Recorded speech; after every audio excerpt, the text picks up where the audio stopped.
Hi guys, मैं हूं अजय कंबोज और आज हम बात करेंगे कि जब आप अपना बिजनेस शुरू करते हो, स्टार्टअप शुरू करते हो, जो स्टार्टिंग के कुछ मंथ का, कुछ महीनों का जो आपका सफर होता है, जब आप जॉब छोड़ के बिजनेस में आते हो, जो आपकी मेंटल हेल्थ होती है, जो मानसिकता होती है, या किन किन सिचुएशनों से आपको गुजरना पड़ता है,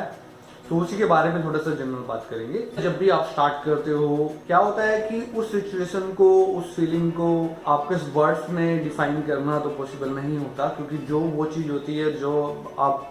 उस चीज़ को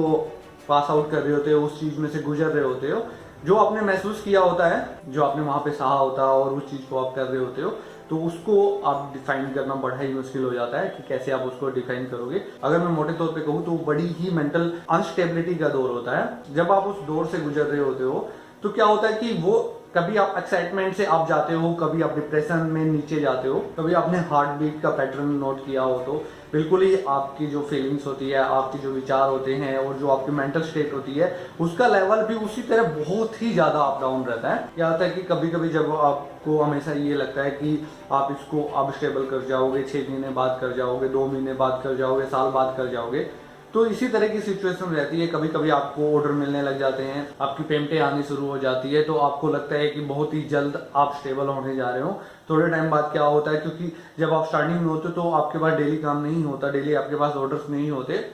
और आपको स्ट्रगल करना पड़ता है ऑर्डर्स के लिए, पेमेंट के लिए। तो जब आपके पास आने शुरू होते हैं, क्योंकि ऐसा तो नहीं है कि हम काम कर रहे हैं तो हमारे पास नहीं आएंगे, तो अगर हम मेहनत कर रहे हैं तो ऑर्डर आने भी शुरू हो देते हैं। एक एक दो दो ही अगर आ रहा है तो वो भी उस वक्त काफ़ी स्टेबिलिटी देता है, काफ़ी स्ट्रेंथ देता है हमें। और जब हमारे पास ऑर्डर आने शुरू हो जाते हैं, पेमेंट आनी शुरू हो जाती है, तो हमें लगता है कि बहुत ही जल्दी हम इस चीज़ को क्रैक कर जाएंगे, हमारा सब कुछ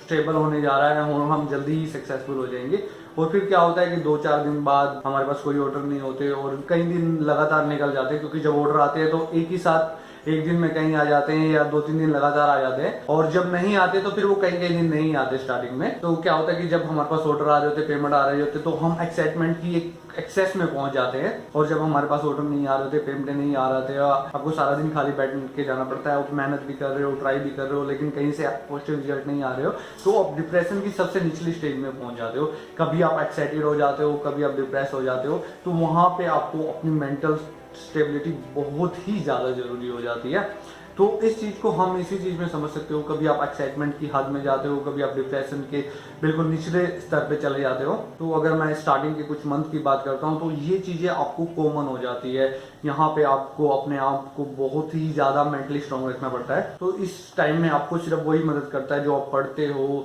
आप दूसरे बंदों को सीखते हो, उनके सफ़र को सीखते हो कि कैसे उन्होंने उस चीज़ को फाइंड आउट किया, क्या क्या उन्होंने सहन किया। क्योंकि मेरा भी आपको ये सब बताने का यही पर्पज है, क्योंकि ये स्टेज मोस्टली पर्सन की लाइफ में आती है जब वो स्टार्टअप करते हैं। लेकिन अगर हमें पता होता है तो हम प्रिपेयर रहते हैं उन चीज़ों के लिए। जब भी हम इस सिचुएशन में आते हैं तो हमको ये लगता है कि ये तो सबके साथ ही होता है, क्योंकि मैंने भी काफ़ी इस बारे में पढ़ा हुआ था और मेरे को पहले से ही पता था कि अगर मैं इन चीज़ों में आऊँगा तो इस अप डाउन को मेरे को सहन करना पड़ेगा। अपने आप को, मेरे को अपने आप को इतना मेंटल स्टेबल तो रखना ही पड़ेगा। जो मेंटल प्रेशर, जो मानसिक तनाव आपके पास होता है, उसको आप घर लेके नहीं जा सकते, वहां पर आपको नॉर्मल ही जाना पड़ेगा। क्योंकि अगर उसको घर पे लाएंगे तो आपके कहीं ना कहीं फैमिली रिलेशनशिप पे भी उसका असर पड़ता है। तो ये सब आपको वहीं पे लेके, वहीं पे आपको अपनी एक्साइटमेंट स्टेज से अपने आप को बैलेंस करना है, अपनी डिप्रेशन स्टेज पे भी आपको बैलेंस करना है, और दोनों चीजों को बैलेंस करके फिर आपको घर जाना है। तो ये चीज़ें आपको बड़ी ज़रूरी है, क्योंकि मैंने आपको पहले ही कहा कि सब चीज़ों को हम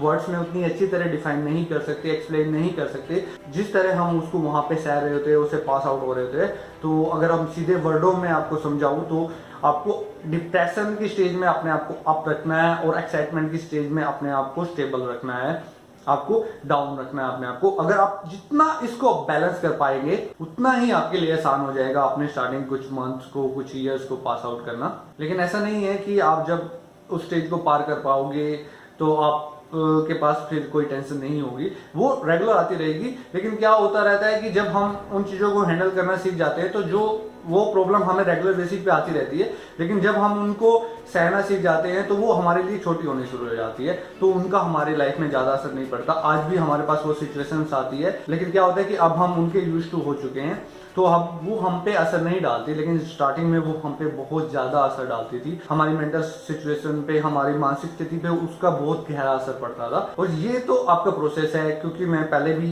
इस प्रोसेस की बात करी है। अगर आपको फ्यूचर में ग्रो करना है तो आपको इस प्रोसेस से तो निकलना ही पड़ेगा, और जितनी मजबूती से, जितनी आसानी से आप इनसे ओवरकम कर जाएंगे, उतना ही चांसेस ज्यादा है कि आप इसको लंबे टाइम तक ले पाएंगे। और जितने लंबे टाइम तक आप टिके रहेंगे और उतना ही आपका सक्सेस रेशो बढ़ता जाएगा। अगर आप स्टूडेंट है तो मेरी आपको यही एडवाइस है कि IQ जरूरी है कि IQ आपका अच्छा होना चाहिए, लेकिन उससे ज़्यादा आपकी इमोशनल इंटेलिजेंस और ज़्यादा जरूरी है। अगर आप अपने बिजनेस में आना चाहते हो, आपका EQ, जिसको हम इमोशनल इंटेलिजेंस भी कहते हैं, वो आपके IQ से ज़्यादा बेटर होना चाहिए। क्योंकि जब आप इस सिचुएशन में आते हो, इस प्रोसेस में आते हो, तो आपकी मेंटल स्टेबिलिटी आपके IQ से ज़्यादा मायने रखती है, और उसका बेसिस ज़्यादा रहता है आपकी सक्सेस और फेलियर में। उम्मीद करता हूँ ये इन्फॉर्मेशन आपको अच्छी लगी होगी। Thanks for watching.